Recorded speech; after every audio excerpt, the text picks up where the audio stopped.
அதே நேரத்தில் தமிழ்நாட்டில் ரொம்ப ஆர்வமாக பார்த்துட்டு இருக்கிறீங்க நம்ம ஊரில் என்ன நடக்குது, நம்ம ஊரில் அரசியல் கலை எப்படி இருக்கு, இதெல்லாம் பேசினாலும் கூட கடைசியாக நாம் இங்கே வர வேண்டிய கட்டாயம் நமக்கு இருக்கு.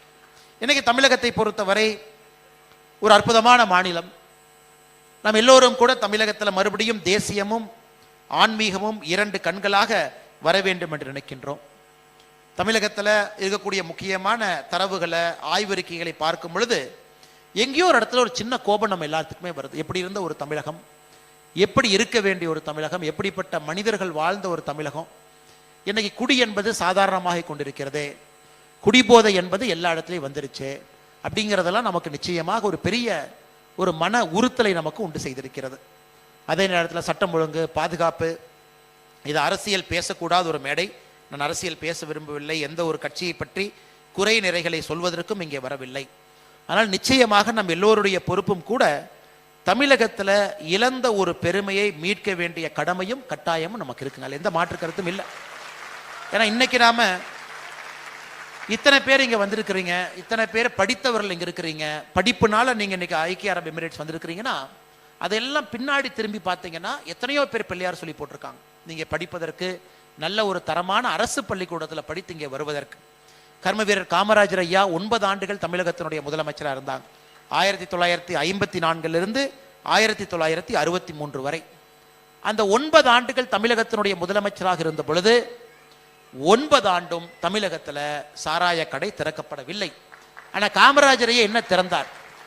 9 ஆண்டுகள் என்ன திறந்தாருன்னா பூட்டி கிடந்த 12,000 பள்ளிக்கூடத்தை திறந்தார். புதிதாக 6,000 பள்ளிக்கூடத்தை திறந்தார். இந்திய அரசியல் வரலாற்றில் 9 ஆண்டு காலம் ஒருத்தர் முதலமைச்சராக இருந்து 18,000 பள்ளிக்கூடங்கள் திறக்கப்பட்ட ஒரே ஒரு மாநிலம் தமிழகம் தான். 1954 63 வரை. அதனால என்ன ஆச்சுன்னு பாருங்க. உங்களுடைய அப்பா நீங்க 3 தலைமுறை அந்த திறக்கப்பட்ட பள்ளிக்கூடத்தினால படிச்சாங்க. 3 தலைமுறை 18,000 பள்ளிக்கூடம். கர்ம வீரர் காமராஜர் ஐயா அதோடு நிற்கல. அந்த 9 ஆண்டு காலம் தமிழகத்தினுடைய முதலமைச்சராக இருக்கும் பொழுது அணையை கட்டினார். எத்தனை அணையை கட்டினார்னா 14 அணைகளை கட்டினார் அவருடைய 9 ஆண்டு காலத்தில்.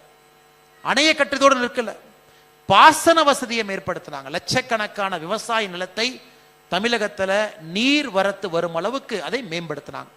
அதனால் தமிழகத்தினுடைய வளர்ச்சி என்பது ஒரு 30, 35, 40 ஆண்டுகளுக்கு ஒரு புண்ணியமான ஒரு மனிதன் போட்ட பிள்ளையார் சொல்லில 40 ஆண்டு காலம் தமிழகத்தினுடைய வளர்ச்சியை ஒரு மனிதன் பார்த்துக்கிட்டார்.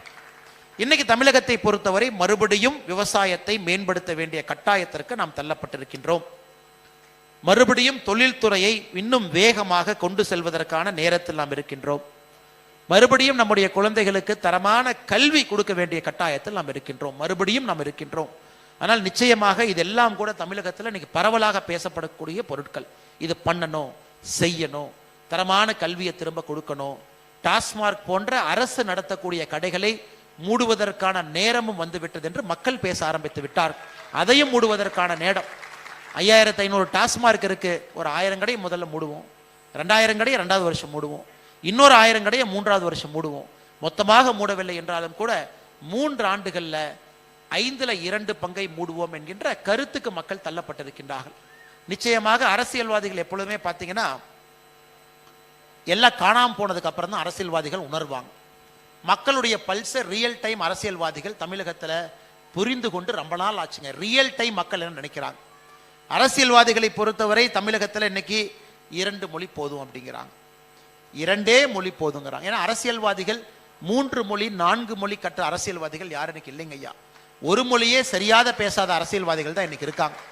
இன்னைக்கு தமிழகத்தை பொறுத்தவரை 2, 3, 4 மொழிகள் நமக்கு வேண்டும் என்கின்ற எண்ணத்தை நம்ம முடிவு பண்ணிட்டோம். வேணும், குழந்தைங்களுக்கு வேணும், குழந்தைங்க படிக்கணும். இதே ஆந்திராவில் சந்திரபாபு நாயுடு அவர் சொல்றார், என்ன 2 லாங்குவேஜ் பாலிசி, ஆந்திராவில் 5 லாங்குவேஜ் பாலிசிங்கிறாரா. எல்லா மொழியும் கற்றுக்க, உலகம் ஃபுல்லாக போ, நீங்கள் எல்லாம் உலகம் ஃபுல்லாக போனால் தானே இந்த நாடு வளர்ச்சி அடையும், மனிதர்கள் வளர்ச்சி அடைவாங்க.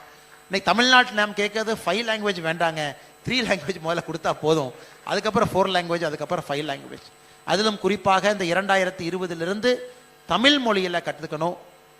ஒரு பாடமாக இன்னொரு மொழி வரணும். ஆங்கிலம் இருக்க வேண்டும், தமிழ் மொழி அடிப்படை கட்டாய பாடமாக இருக்கணும். கனடா பார்டரில், கர்நாடகா பார்டரில், ஹொசூரில் எத்தனையோ பேர் கன்னடம் பேசுகிறாங்க. அங்கே கன்னடம் கொண்டு வந்துடலாம்.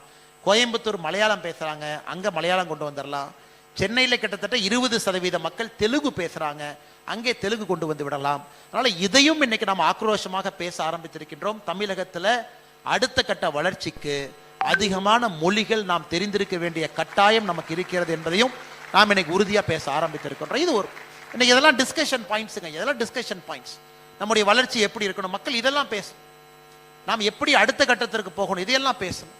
எந்தெந்த மொழிகள் வேண்டும், இதையெல்லாம் நம்ம பேசணும். கல்வித்துறை இன்னும் திறனாக இருக்கிறதா, இதையெல்லாம் நம்ம பேசணும்.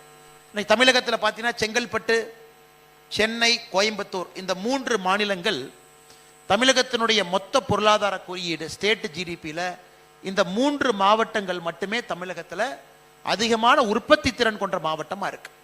இன்னைக்கு நாம அரியலூரை பற்றி யோசிக்கிறோம், நாம திருவாரூரை பற்றி யோசிக்கிறோம். தமிழகத்தினுடைய தென் பகுதி வளர்ச்சி வர வேண்டும் என்று நினைக்கின்றோம். கன்னியாகுமரி, திருநெல்வேலி, தூத்துக்குடி இந்த எல்லா பகுதியும் கூட வளர்ச்சி செல்ல வேண்டும் என்று நினைக்கின்றோம். which means balanced development. எல்லா பக்கம் வளர்ச்சி போகணும். வளர்ச்சி என்பது மாநிலத்தினுடைய தலைநகரை சுற்றி மட்டும் இருக்கக்கூடாது. வளர்ச்சி என்பது கோயம்புத்தூரை சுற்றி மட்டும் இருக்கக்கூடாது. வளர்ச்சி என்பது தமிழகத்தினுடைய எல்லா பகுதிகளுக்கும் போக வேண்டும் என்பதும் நாம் இன்னைக்கு பேச ஆரம்பிச்சிருக்கிறோம். அதை மாதிரி நம்ம யோசிக்கலாமா? நமக்கு பொருள் வரும் பொழுது, யாராவது முதலீட்டாளர் வரும் பொழுது, முதல்ல நீங்க சவுத்துக்கு போங்க, முதல்ல தூத்துக்குடிக்கு போங்க, தென்காசிக்கு போங்க, அங்க போங்க, இளைஞர்களுக்கு வேலை வாய்ப்பு உருவாக்குங்க. எதற்காக?